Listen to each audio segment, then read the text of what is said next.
Hey guys, welcome back to my channel. Thank you so much for being here. If you're new here, hello, my name is Patty. I make videos mostly about books, but also about my life, my lifestyle, being productive, just making the most of your time. In today's video, I am going to walk you through some of my tips and what I like to do to stay productive in my everyday life. So to give you some background, I do have a full-time job on top of making YouTube videos and also having time to read, which is the main point of my channel. So yeah, I work anywhere between 40 to 50 hours a week on a regular basis. I work out, I attempt to eat as healthy as I can. I read, right now I'm on track to read about 5 books a month. And yeah, I am just going to walk you through what I do day to day, week to week, month to month to maximize and make sure I'm as productive as possible to be able to do all the things that I love. So let's get into it. My first tip on how to stay productive is planning your life / having a routine. So what I like to do in particular to plan my life, I have a couple different tactics. So my first tip is to use Notion. So I recently started using a Notion planner made by the content creator Flourish planner. I will link her Notion page down below, but basically there's a bunch of different aspects on her page, and I will insert a few pictures of what her Notion planner looks like. And basically there I track my workouts and what workout I'm going to do for that week. I track my meal planning, I track my day-to-day habits, I track my YouTube content planning and what I plan to film this week, what I plan to edit this week, what I plan to upload and whatnot. And I definitely think that I'm a planner, and this is definitely the best way for me to maximize my time, my efficiency, my productivity. And, you know, it's definitely not for everyone. You definitely don't have to start off with Notion. I honestly just started off with a paper planner, and I have an iPad as well, and I started off doing planning on GoodNotes with just like a really simple planner that I downloaded for free online, as well as using my notes app in my phone. So honestly, like here, I have my notes, how to stay productive for this video. And then I have so many notes here that are like my grocery list, my to-do list for the day, my film and upload schedule. So it doesn't have to be anything super complicated. You don't have to buy a whole Notion template for it to, you know, work on your behalf. But honestly, I feel like that's for me what works the best, especially considering there are so many aspects in my life that I feel like I want to plan. As I mentioned, like eating healthy, working out, tracking my books, tracking my YouTube schedule, and on top of that, having a full-time job.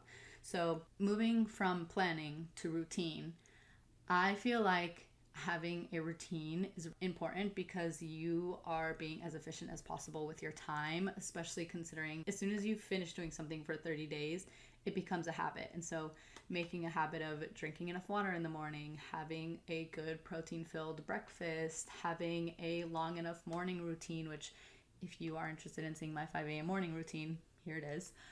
But having that routine and sort of just like self-care ritual in a way really helps me make sure that I feel my best. I'm starting my day the best way that I can. I'm ending my day the best way that I can, so I can both wake up and go to bed just feeling as good as possible. So going into my next tip, one tactic that I feel like I've really started to realize has helped me within these past 6 months is to not stop moving. So this sounds pretty self-explanatory, but honestly, it makes such a difference. Like, I get home from work around like 3:30 to 4:30 p.m. That's what I used to do when I first started working.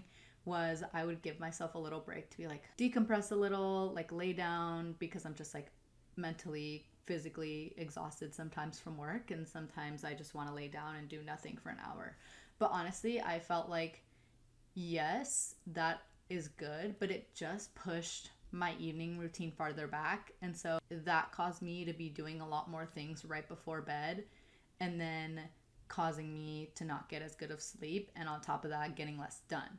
So what I do now, instead of just having that rest in between my work, getting back from work, and then also starting my evening routine, which usually consists of my workout, reading, meal prepping, or just making my dinner for the night, eating, calling my boyfriend, getting ready for bed, and then going to bed. So I do that all in the span of like 3, 4, 5, maybe 5 hours at most. And it honestly makes a difference for me to as soon as I get from work, get straight into my evening routine. So instead of just having an hour to like lay down, do nothing, and then start becoming lazy and not wanting to do the other things that I usually want to get done, I immediately change into my workout clothes as soon as I get home. I get my workout done. I get ready for bed, basically, because as soon as I'm done with my workout, the sun is down. I need to shower. I basically probably will put my pajamas on and then have my skincare done. And then after that, I will do my dinner. I will eat my dinner. I will read. I will call who I need to call. And then I have the last hour to completely decompress before I'm in bed, rather than getting a bunch of stuff done right before bed and then not having as good of sleep, which leads me into my next point. So my next tip is sleep. And I know you hear this probably in every productivity video that sleep is incredibly important, but as someone who gets a almost 100% consistent 8 hours of sleep and sleeps on the same schedule almost every single day, I cannot tell you how much of a difference it makes, because I feel like even without caffeine, because I don't drink coffee, I usually just drink a little bit of tea, but that's basically it.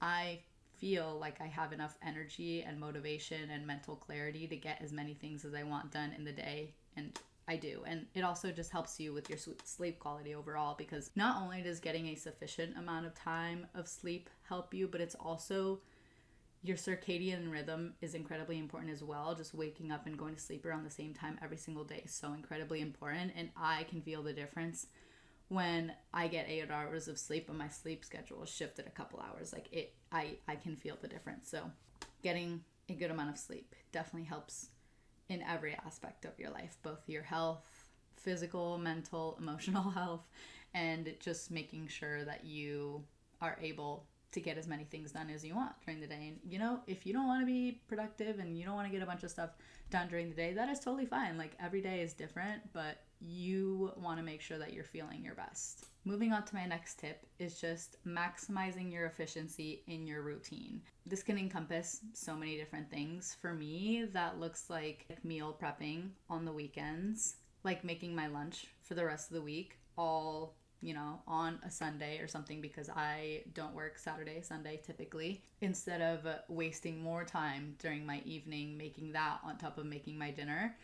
And since I get up so early for work, because I go into work around 6, 7 a.m. during the week, I don't want to have to get up any earlier than I don't have to, because I'm packing my lunch, making my breakfast. And so on top of the meal prepping my lunch for the week on Sundays, I use the night before every evening to prepare everything that I can the night before I have to go to work. So as I mentioned, I have my lunch, I have my breakfast in the morning. I have a breakfast smoothie every single morning.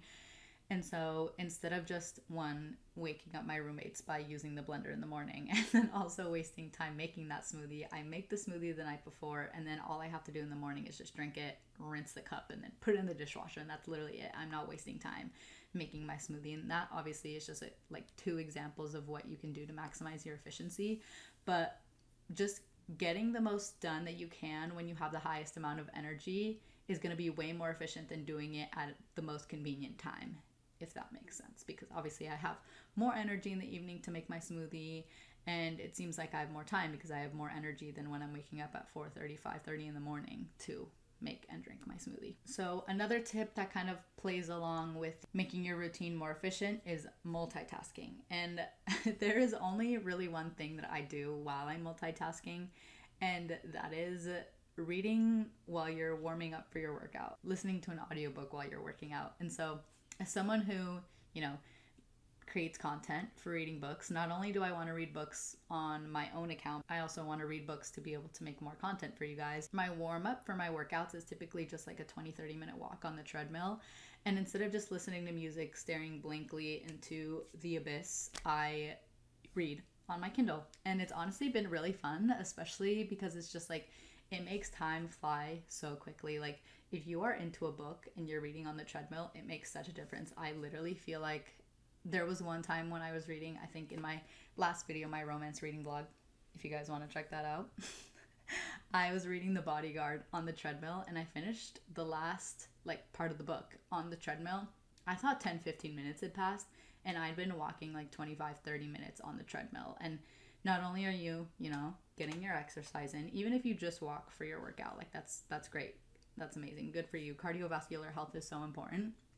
For me, that's just my warm-up, but like 20-30 minutes on the treadmill and you're getting some reading in or listening to an audiobook or listening to a educational podcast where you're learning something, that life hack right there. My second to last tip is making the most of your days off. So as I mentioned before, my days off are Saturday, Sunday.